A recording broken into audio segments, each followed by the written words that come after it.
왜 내 해외 이사 비용만 비싼 거지? 그렇게 생각하시는 분들 좀 있죠. 그래서 또 내 해외 이사 비용은 왜 싼 거지? 또 이렇게 생각하시는 분은 또 없을 거예요. 비용에 대해서 한번 얘기를 해보려고 합니다. 저희는 국내에서처럼 5톤 트럭, 2.5톤 트럭 단위로 하는 게 아니라 컨테이너 안에 있는 부피로 잘게 나눠서 그 잘게 나누는 단위는 CBM 또는 큐빅미터라고 하죠. 가로, 세로 높이 사방 1m. 실제로 이만한 크기의 박스가 있는 건 아닙니다. 여러 가지 박스를 포장해서 적재했을 때 그 단위로 몇 개가 나왔느냐 이제 하는 건데, 물을 집어넣으면 20리터 기준으로 33개 하고 33.1이 나오는데 실제로 해외 이사를 집어넣으면 27개, 8개 들어갑니다. 우리 800리터짜리 냉장고 있죠, 양문형 냉장고. 요거 해외 이사에서 한 2큐빅 정도 봅니다. 그리고 세탁기 한 20kg 용량 정도 되면은 한 0.8에서 1큐빅 정도 나옵니다. 그래서 해외 이사는 오로지 부피로만 금액을 계산해 드립니다. 2020년도가 코로나가 진짜 커졌었죠.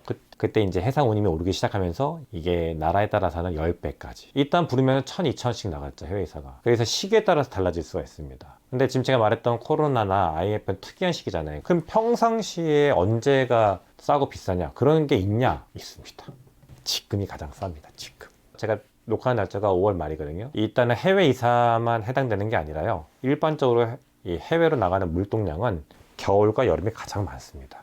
쉽게 말하면 아이들의 여름방학, 아이들의 겨울방학이 가장 물동량이 많은 시기입니다. 그러면 반대로 가을이랑 겨울은 물동량이 적습니다. 그래서 지금 가시는 분들은 진짜 저렴할 때 가시는 거고요. 그러면은 이제 6월달 오르고요, 7월달 성수기 들어갑니다. 8월달 당연히 비싸죠. 주재원 발령, 외교관 발령이 다 그때 나고요. 또 9월 학기도 있기 때문에 나라가 7, 8월달에 가시는 분들이 어쩔 수 없이 많아요, 해외 이사도. 그래서 저기는 싸게 왔는데 왜 난 비싸게 왔냐, 이건 너무나 좀 막연한 얘기예요. 저 입장에서는 나라도 다르고 지역에 갔다 할지라도 물량이 다를 수가 있는데 동일시 얘기하시는 분도 있고 물량이 동일해. 그래도 시기에 따라서 봄이냐 가을이냐 여름이냐 겨울이냐에 따라서 다 달라집니다. 진짜 내가 꼭 가야 되는 시기가 정해지지 않은 분들은 봄하고 가을을 한번 노려보세요. 이때가 가장 저렴합니다. 그리고 저 같은 해외에서 업체들하고 딜도 하기 쉬워요.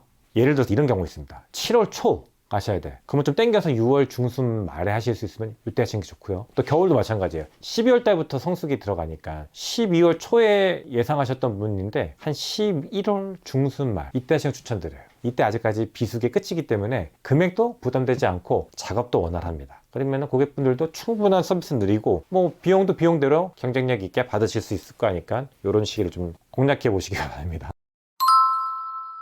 포장을 본인들이 직접 하시는 경우들이 있어요. 그런 분들은 가구나 전자제품들이 다 포기하시고 옷, 이불, 신발, 그릇 이렇게 내용물들만 가져가시는 분들이 있거든요. 근데 그런 분들은 박스를 보내드리거나 아니면 본인들이 해외이사랑 계약하기 전에 미리 박스를 사서 포장을 다 하시는 경우가 있어요. 박스 포장을 할 수 있잖아요. 그럼 포장하신 분들이 그거를 택배나 아니면 화물로 저희한테 보내주시면은 저희는 포장비는 안 들어가요. 그럼 포장비는 자재비 안 들어가죠. 인건비 안 들어가죠. 그러면은 해외이사가 포장비가 하나 있고요. 두 번째가 해상운임료. 세 번째가 현지 통관 배송비. 이 세 가지가 가장 큰 부분을 차지하고 있는데 그중에 3분의 1이 떨어져 나가는 거죠. 이렇게 되면 비용을 줄일 수가 있습니다. 도착 국가에 예상치 못한 항만 파업, 캐나다 같은 경우는 철로 같은 게 불에 타거나 산사태, 이 기차 레일이 눈사태, 화재 때문에 장기간 이동이 막 끊어져 있는 경우가 많아요. 그러면은 지연되는 건 두 번째고요, 보관을 하게 되고 지치료가 나오고 창고가 나오는데요. 이거 누가 낼까요? 캐나다가 나라가 내줄까요?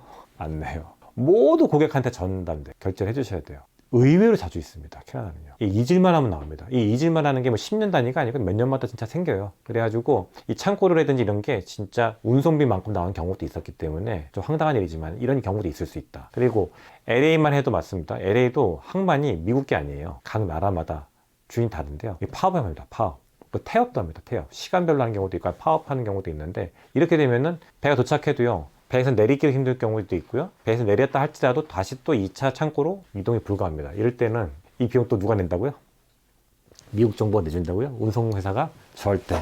고객이 다 내셔야 돼요. 그래서 의외로 불포함 비용에 이런 창고비나 산사태, 자연재해, 또 그 외에 아까 종족 간의 분쟁도 인해서 배송비가 올라가는 경우도 있어요. 요즘에 가장 핫한 이슈가 있죠.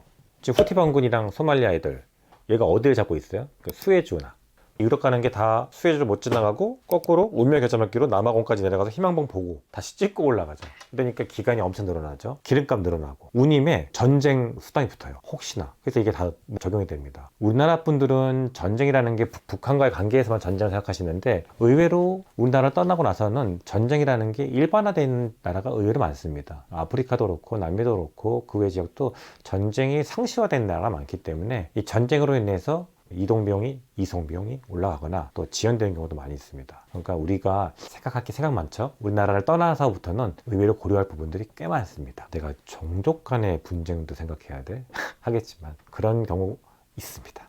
한번 뉴스를 보시면서 해외 이사를 준비하시면 좋습니다.